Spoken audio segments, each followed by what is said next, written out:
Police उपायुक्त परिमंड 3 कल्याण अमली पदार्थ विरोधी पथक ने की बड़ी कार्रवाई। 21,40,000 रुपये कीमती की 107 किलो गांजा अमली पदार्थ जब्त किया।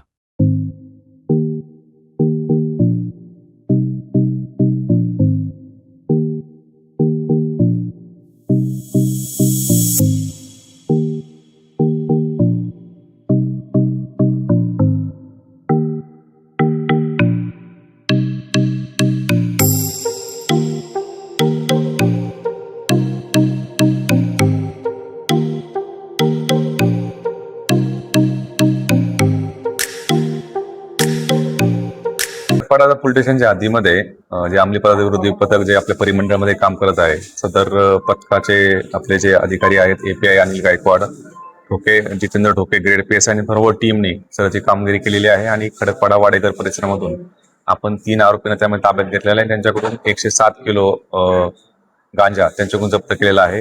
3 जे आरोपी ताब्यात घेतलेले आहेत, या तिन्ही आरोपींचं यापूर्वीच एनडीपीएस गुन्ह्यासंदर्भातलं रेकॉर्ड आहे।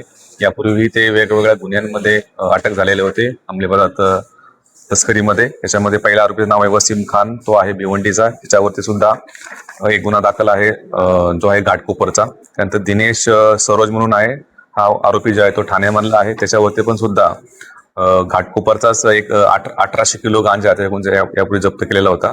त्यानंतर तिसरा जो आरोपी आहे जो मोहित वर्मा, तो मुलुंड पोलीस स्टेशनचा, याच्यावर सुद्धा मुलुंड पोलीस स्टेशनमध्ये एनडीपीएस गुन्हा दाखल होता। अशा प्रकारची जी कामगिरी जी आहे ती आमच्या पथकाने केलेली आहे। याच्यामध्ये अजूनही कोणते आरोपी आहेत ज्यांनी हा माल इथं सप्लाय केला होता आणि ह्या साखळीमध्ये इतरही काही आरोपी असू शकतात, त्या अनुषंगाने आमचा तपास सुरू आहे। सध्या त्या तिन्ही पण आरोपींना आम्ही अटक केलेली आहे आणि कोर्टासमोर हजर केला असता आरोपींना आता 9 तारखेपर्यंत त्यामध्ये पोलीस रिमांड दिलेली आहे।